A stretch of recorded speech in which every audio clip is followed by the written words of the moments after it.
When I was in school, I was taught that if you wanted to understand somebody's thinking, you had to look for the structure, what underlying structure there was, in which all the other points that this person was teaching or discussing found their meaning, found their place. In the Buddhist teachings, you have two structures. One is the Four Noble Truths, the other is Noble Eightfold Path, and they contain each other.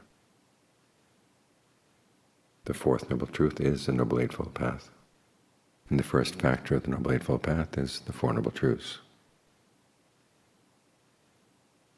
This makes the point that the Four Noble Truths are not just a theory.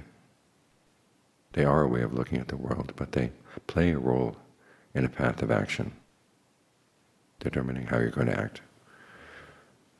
Because for most thinkers, the underlying structures start with first principles and then argue from those first principles to build a structure, like build a building. But the image the Buddha gives is of a path.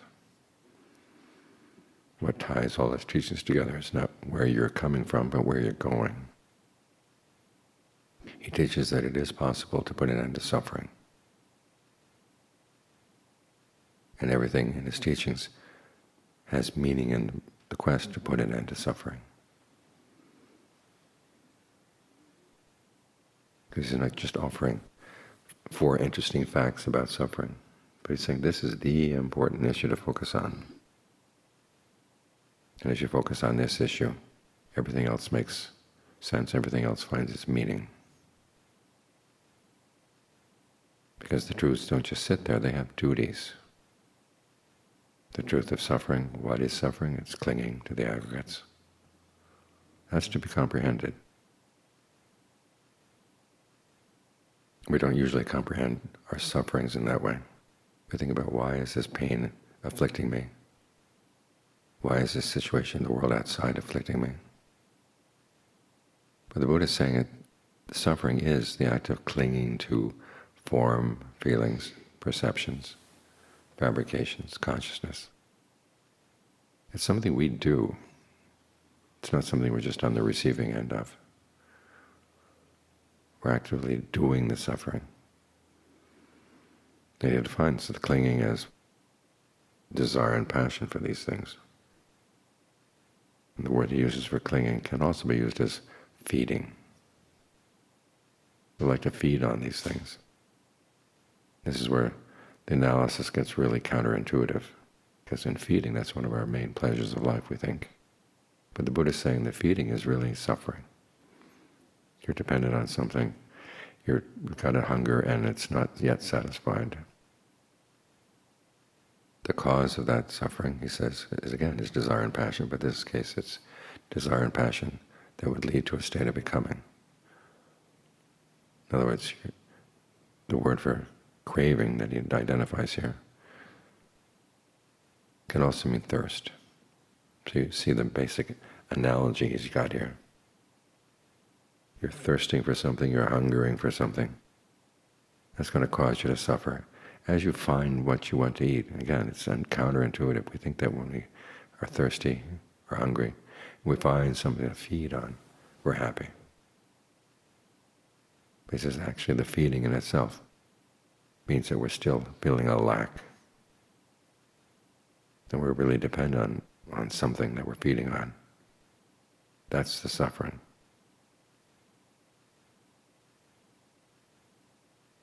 Now, the cessation of suffering would be to put an end to that desire and passion, that craving. And he offers the Noble Eightfold Path as the path to follow. Now, each of these truths has a duty, as I said. Suffering is to be comprehended. The cause is, or the origination, as the Buddha calls it, is to be abandoned. The cessation is to be realized, and you do that by developing the path. So understanding of the Four Noble Truths is something to be developed as part of a larger path of action.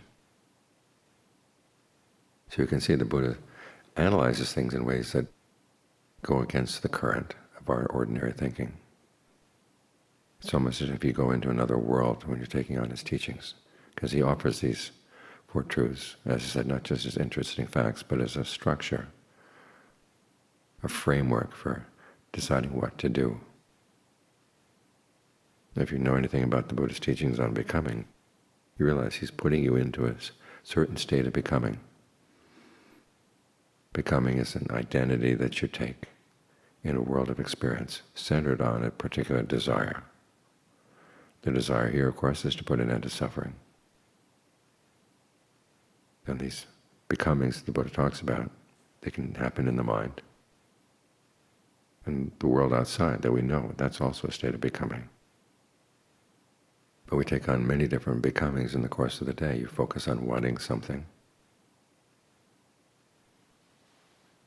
and then you take on an identity within the world of what that thing is located. And the world has its customs, it has its laws about what works and what doesn't work. And it's the same way with this state of becoming that the Buddha is having you take on as you take the Four Noble Truths as your framework.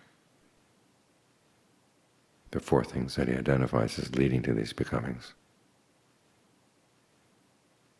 One is clinging to sensuality, another is clinging to habits and practices, another is clinging to views, and another is clinging to a sense of yourself. And as we take on the path, we actually use these three kinds of clinging that create this world of the Four Noble Truths. The one kind of clinging the Buddha doesn't recommend, of course, is clinging to sensuality. But to make up for the fact that we ordinarily look for our pleasure in sensual fantasies, the Buddha says there's a better place to look for pleasure. He offers the practice of right mindfulness and right concentration as a way of feeding the mind's need for pleasure. It's your nourishment on the path. But in this world of the Four Noble Truths, your views, of course, are shaped by the Four Noble Truths themselves. And the duties they say, duties they carry, those going to are clinging to habits and practices. These are the practices we should do.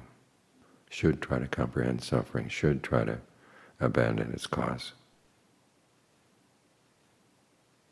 This, again, goes against a lot of thinking in the world. We usually try to think that we want to get rid of suffering, just start pushing it away.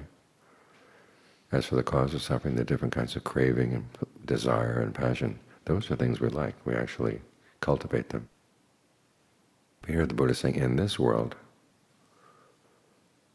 the world of the Four Noble Truths is going to lead you to the end of suffering. You have to see craving not as your friend, but as your enemy.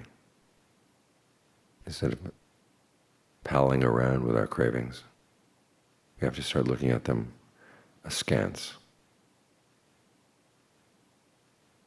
to see that these are really the problem. As for your sense of self, it mainly comes down to feeling that you are competent to do this practice. You actually will lead you to the end of suffering. And then there's the you in there that can keep this framework in mind and then look at your actions to see where they measure up and where they don't measure up. Those are the roles that you play in this world. But as I said, it's so easy to forget this particular world, the world of the Four Noble Truths, and start going back to your old world, which has its other ideas, other shoulds and views and ways of finding pleasure. Now John Fuang tells the story of how he had chronic headaches. And he tried Western medicine, he tried Chinese medicine, he tried Thai medicine, and nothing was working. And it got so that sometimes he couldn't even sleep at night, the pain was so bad. It got to the point where he actually had to have a couple of people staying in the room with him in case he woke up in the middle of the night and needed hot compresses or whatever. And then there was one night, he happened to wake up in the middle of the night, sat up, and the monks who were supposed to be looking after him were asleep. The first thought that went through his mind was, well, who's looking after whom here? He said, well, that's their business. I've got my business I've got to take care of. And suddenly realized you've been trying to get rid of the pain, get rid of the suffering of the headache, which is not the duty in the context of the world of the Four Noble Truths. The duty there was to comprehend it. Okay, what was he clinging to? Where were his desires and passions aimed? What was he craving? And we looked at it from that point of view. Things opened up in his mind. He didn't make any claims about what happened there, but the way he described it sounded like stream entry when you gain your first glimpse of the deathless. He came out of that and he realized that simply engaging with the senses is stressful. Because he found something that had nothing to do with the senses at all. And that's the case of putting yourself into the world of the Four Noble Truths and realizing, what are my duties within this context? So when you're suffering from something, ask yourself, am I actually trying to comprehend my suffering, or am I doing something else with it? Am I developing it? Am I trying to abandon it? You can abandon the cause, but the suffering itself is something that has to be comprehended first, so you understand, what are you clinging to? What are you feeding on? Why? What's the allure? And what are the drawbacks? It's in this context of trying to comprehend suffering and abandon its cause that the Buddha teaches those three characteristics, or three perceptions, of inconstancy, stress, not self. So they fit into this larger framework. All too often you hear it the other way around, that the world is described by these three characteristics, and the Four Noble Truths are true because of the three characteristics. But that's getting things backwards, because the three characteristics don't have any duties. You can say the world is inconstant. You can do all kinds of things with that idea. The world is stressful. And from there, many people conclude, well, there is no self. Well, if there's no self, who's going to do the practice? Who's going to benefit? Who's going to be able to analyze what's going well and what's not? If there's no self, there's nobody doing anything. You get some people teaching, well, there is no choice at all. We have no free will at all, which is totally opposed to what the Buddha actually taught. He taught truths that are a call to action. He says, with these truths you can know what to do, and you're capable of doing it. And they'll take you to something beyond them. Because remember, the Four Noble Truths are part of the path. So the path goes to the cessation of suffering. It's not the same thing. These are means. And after all, you are in this world, which is a kind of a becoming. And we're here to put an end to becoming, which means that the Four Noble Truths have to point to their abandoning, and they do. Right view looks at things in terms of how they're put together, and everything that's put together has its drawbacks. So you want to let it go. And then you realize, well, right view itself is put together, so it has similar drawbacks. You don't let it go, though, until the very last step of the path. But all the factors of the path, then, are things that you have to abandon, because they've delivered you to where you want to go. That's what gives them meaning, which is why I say this is a structure that's built not on first principles, but on final principles, on goals, attainments. They talk about how the Dhamma has an atta, A-T-T-H-A, which is a Pali word that means meaning, goal, benefit. So this world of the Four Noble Truths delivers you to that atta, that benefit, that goal. And they find their meaning in taking you there. So try to look at your actions in the context of that view, that world. Because then you know what to do. Of course, you can decide to take on other worlds. The Buddha is not forcing this on you, but he is saying this is an opportunity. You can put an end to suffering, total end of suffering.